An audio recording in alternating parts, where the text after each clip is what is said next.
చిత్తూరు జిల్లా కుప్పం జోకర్ల సీఎం చంద్రబాబును పోలుస్తూ సాక్షి పేపర్లో వార్తలు రాయడాన్ని తీవ్రంగా ఖండిస్తున్న టీడీపీ నేతలు అసత్య వార్తలు రాస్తున్న సాక్షి పేపర్పై చర్యలు తీసుకోవాలని అన్నారు. కుప్పం పోలీసులకు ఫిర్యాదు చేసిన టీడీపీ నేతలు పోలీస్ స్టేషన్ ఎదుట సాక్షి పేపర్ను తగలబెట్టి నిరసన తెలిపిన టీడీపీ నేతలు రాష్ట్రంలో జరుగుతున్న అభివృద్ధిని అడ్డుకోవాలనే కుట్రలకు జగన్మోహన్ రెడ్డి పాల్పడుతున్నారు. మరోసారి సీఎం చంద్రబాబుపై తప్పుడు రాతలు రాస్తే కుప్పంలో సాక్షి పేపర్ రాకుండా అడ్డుకుంటామని వారు తెలిపారు.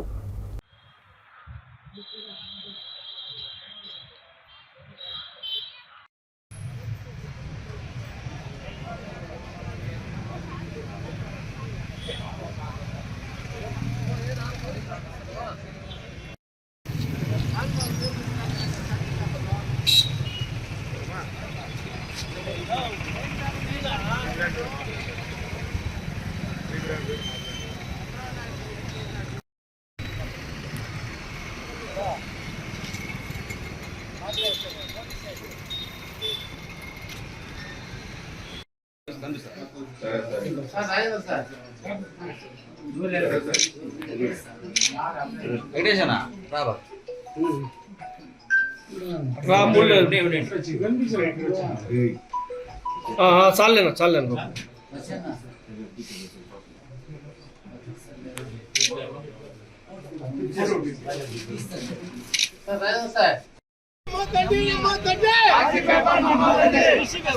खबरदार साक्षी पेपर खबरदार साक्षी पेपर खबरदार जगनमोहन रेड्डी खबरदार जगनमोहन रेड्डी खबरदार साक्षी पेपर खबरदार जगनमोहन रेड्डी खबरदार जगनमोहन रेड्डी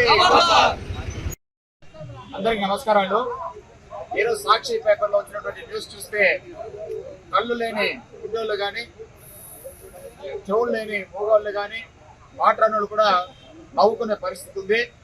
పేపర్లో రేటింగ్ పెంచుకోవడానికి సాక్షి వ్యక్తిటువంటి ఎత్తుగడ జగన్మోహన్ రెడ్డి ప్రభుత్వంలో ఉన్నప్పుడు ఈ కార్యాలయాలకి సచివాలయాలకి వాలంటీర్లకి డబ్బులు ఇచ్చి గవర్నమెంట్ డబ్బులు ఇచ్చి పేపర్లు వేయించుకొని అక్రమంగా డబ్బులు సంపాదించినటువంటి సాక్షికి ఈరోజు పూర్తిగా రేటింగ్ పడిపోయింది. ఆ పేపర్ కొనేవాళ్ళు లేడు, చూసేవాళ్ళు లేడు. కనీసం బియ్యంలో కూడా దాన్ని ఎడం చేత ముట్టని ఒక పనికిరాని పేపర్ తయారైంది. ఆ సాక్షి ఛానల్ అదే విధంగా పడిపోయింది. భారతదేశంలో ఉన్నటువంటి అన్ని ఛానల్ చూస్తే లాస్ట్ రేటింగ్ ఆ సాక్షి పేపర్ కి సాక్షి ఛానల్ ఉంది. దీన్ని పెంచుకోవడానికి మనకు దొరికిన ఒకే ఒక ఆయుధము చంద్రబాబు తిట్టడం, పెట్టుబడులు రాని కూడా చేయడం, ఆంధ్రప్రదేశ్ లో అధోగతి పాలు చేయడం.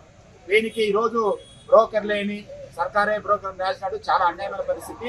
ఏదైనా ఉంటే నీ చేతగాని తను బయటపడిపోయింది. ఏదైనా ఉంటే నువ్వు చెప్పాలనుకుంటే వాస్తవ రూపాలు తీసుకొచ్చి ప్రజల ముందు పెట్టు. దాన్ని ప్రజలు గమనిస్తారు. కానీ తప్పుడు వార్తలు రాస్తే మాత్రం ఎవరు చూసే పరిస్థితి లేదు. ఆల్రెడీ భారతదేశం నీ పరువు గంగలో కలిసిపోయింది.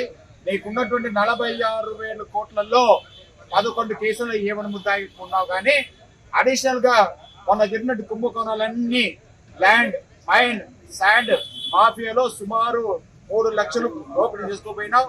ఇది కాకుండా నువ్వు తీసుకొచ్చిన 8 లక్షల కోట్ల అప్పుల్లో నీ డబ్బులు ఎక్కడ పెట్టినాడు